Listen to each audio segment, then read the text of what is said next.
mendatangkan mereka jadi alat bisnis. Kasihan mereka. Tapi jangan justru sebaliknya.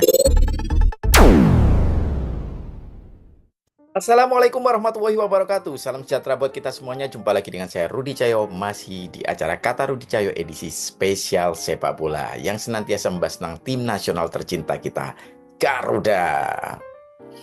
Ada satu pertanyaan yang akan saya awali di video ini adalah, setujukah kalian kalau pemain-pemain diaspora kita pada pulang, pada berdatangan, baik itu ke Liga 1, jadi mereka bermain di Liga 1, atau mungkin juga di Liga-Liga ASEAN? Sebuah pertanyaan yang sebenarnya kalau dari sisi kita secara fans, pasti lebih gampang menjawabnya karena saya yakin banyak yang tidak setuju. Dan saya salah satunya. Tapi memang mungkin barangkali saja ada di antara para pemain kita yang ketika di Eropa itu sedang terseok-seok ya. Seperti Nathan Joaon, terus Sain Patinama. Siapa lagi ya? Mungkin ada beberapa yang tidak mendapatkan jam bermain yang lebih atau hanya sedikit mendapatkan minutes play.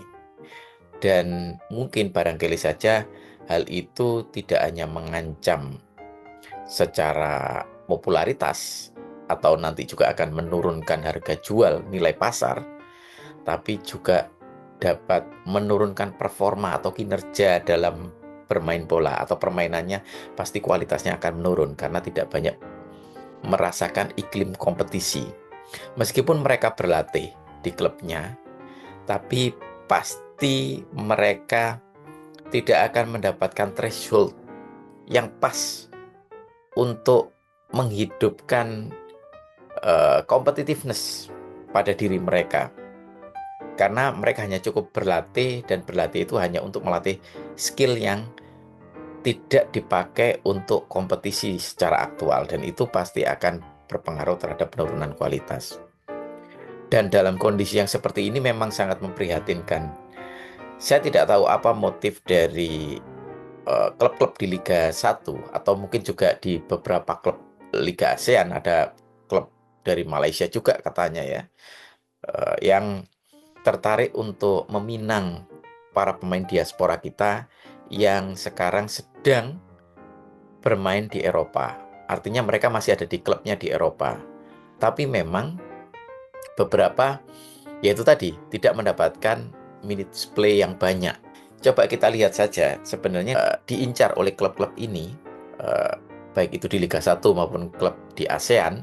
Kalau di ASEAN ini, kalau di Indonesia maksud saya, di Indonesia di Liga 1 itu katanya Bayangkara FC. Dan ini memang agak sedikit dipertanyakan ya, karena memang Bayangkara FC itu kalau tidak salah miliknya Pak Sumarji ya. Dan saya tidak tahu, beberapa eksekutif di PSSI sepertinya juga menjadi bagian dari pengurus di Bayangkara FC. Nah, ini yang kemudian jadi bahan pertanyaan, apakah mereka akan menggunakan pemain-pemain diaspora ini untuk berbisnis, atau memang murni untuk menolong mereka yang kekurangan minutes play. Maka dari itu kita coba cari tahu sebenarnya yang diincar oleh mereka itu pemain yang mana, sehingga nanti akan ketahuan motifnya seperti apa.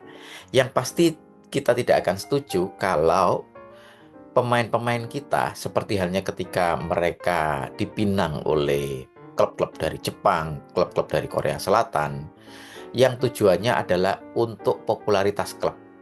Artinya menjadi alat marketing. Karena apa? Karena pemain-pemain kita, terutama pemain-pemain diaspora kita, itu sangat laris dari publisitas. Artinya banyak disorot oleh media-media, oleh pemberitaan, dan pemain-pemain kita itu sangat populer di mata dunia ya. Ya meskipun bisa jadi itu bagian dari glorifikasi, tapi kalau saya sih masih yakin memang pemain-pemain kita itu cukup populer. Ya, yang nge-up atau yang menaikkan pemain kita kan, yang punya kontribusi terbesar itu kan netizen. Netizen kita itu kan jutaan. Nah, dari situ kan akhirnya lebih mudah untuk mendatangkan perhatian dari media dari berbagai negara karena dinaikkan oleh netizen. Nah, itu adalah salah satu aset yang juga menjadi kebanggaan buat para pemain diaspora. Kenapa sebagian dari mereka itu bersedia dengan sukacita untuk bermain di Indonesia? Salah satunya adalah daya tarik, magnitud dari fans yang fanatik.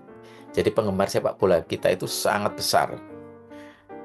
Dan yang kita khawatirkan adalah situasi-situasi atau kondisi-kondisi seperti ini di negara kita itu membuat para pemain diaspora ini eh, pingin sedini mungkin merasakan surga di antara para fans itu ya, kalau dalam istilah agak metaforiknya ya. Artinya mereka gampang atau kita khawatirkan gampang tergiur untuk cepat pulang ke Indonesia, dan mereka tidak peduli main di Liga Indonesia pun tidak masalah asalkan mereka semakin dekat dengan fans yang memuja mereka. Nah, ini yang dikhawatirkan. Dan ini adalah iming-iming yang sangat menggiurkan.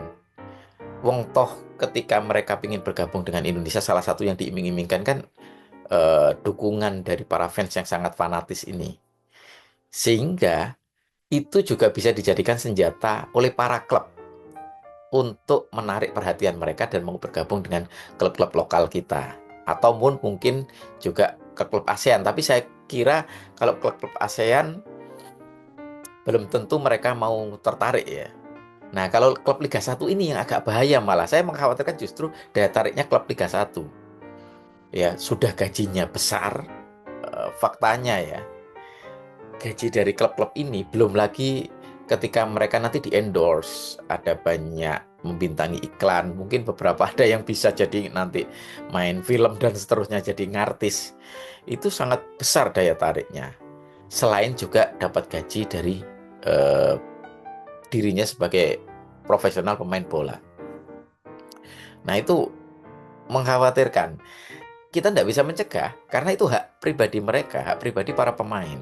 Ketika mereka pada akhirnya bergabung, ya kita nggak bisa ngapa-ngapain gitu loh. Cuman agak menyayangkan ya kalau saya secara pribadi, karena kita tahulah, kita pasti ngukurnya dari kualitas liga. Wong liga kita itu aja dibandingkan dengan liga-liga negara ASEAN itu kita masih kalah ya sama Thailand, sama Vietnam, sama Australia, yang sesama kawasan AFF ya. Itu kita mau membiarkan pemain kita bergabung di Liga 1. Tapi kalau memang daya tarik tadi memang menggiurkan. Nah, ini yang kita khawatirkan. Mereka tergiur dengan semakin dekat dengan para fans yang jumlahnya sekian juta, jutaan fans. Terus kemudian ditambah berbagai kemungkinan mereka untuk mengumpulkan pundi-pundi keuntungan, baik itu sebagai gaji sebagai pemain bola maupun plus-plusnya yang lain ya, termasuk ketika di-endorse menjadi bintang iklan dan seterusnya, itu menjadi sangat menggiurkan.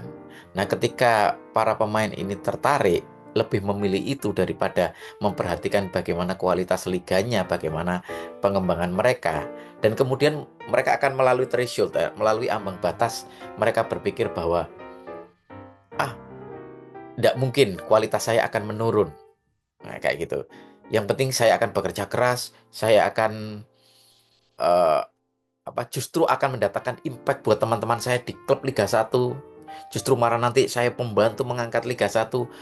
Nah, itu saya khawatirnya itu jadi jargon-jargon atau menjadi rasionalisasi buat mereka bahwa datang ke Liga 1 itu tidak ada salahnya. Karena ada rasionalisasi seperti itu. Padahal sebenarnya kita mengkhawatirkan akan berpengaruh kepada kualitas dari timnas secara keseluruhan. Karena apa? Ya, karena kita tahu kualitas Liga 1 kita belum up.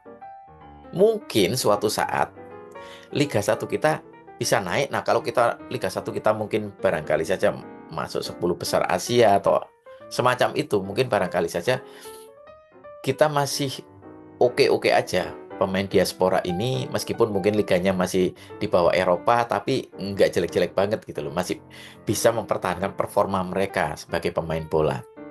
Itu oke lah, masih nggak masalah. Meskipun di sisi yang lain, bukan berarti ketidaksetujuan kita sebagai fans atau pendukung tim nasional itu mengecilkan, mengunderestimasi ya, Liga 1 kita. Enggak, ini ngomongin soal fakta sebenarnya. Kita pengen Liga 1 kita meningkat kualitasnya, iya. Tapi jangan korbankan para diaspora ini untuk mengangkatnya. Yang justru kita khawatirkan, mereka tidak mampu mengangkat Liga 1, malah kualitas mereka yang terpengaruh oleh atmosfer di Liga 1. Itu yang kita khawatirkan. Ya kita itu lagi-lagi kita tidak mengunderestimasi, kita tidak mengecilkan arti Liga 1, tidak memandang remeh Liga 1, tapi ini masih berproses untuk perbaikan. Jadi kalau ibaratnya mereka dimasukkan ke dalam rumah yang sedang direnovasi, kan ada banyak kemungkinan. Coba bayangkan ketika kita menghuni datang ke rumah yang sedang direnovasi, mungkin bisa jadi kita kena debu, kena flu, nah, itu analoginya lah. Lalu bagaimana dengan kesehatan kita kan akan terpengaruh. Kita menjadi rentan, kita menjadi lebih mudah sakit. Nah, itu kalau analoginya itu tadi, masuk ke rumah yang sedang direnovasi. Biarkanlah rumah ini diperbaiki dulu.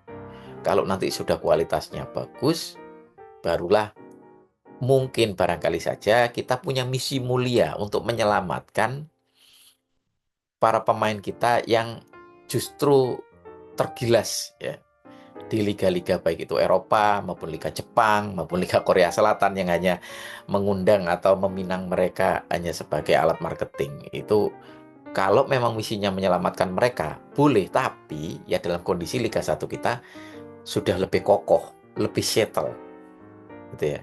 Dan nanti pun itu ketika kita mengambil pemain diaspora, ya jangan mengambil yang performanya, yang minutes play-nya di Eropa sana itu masih bagus ya.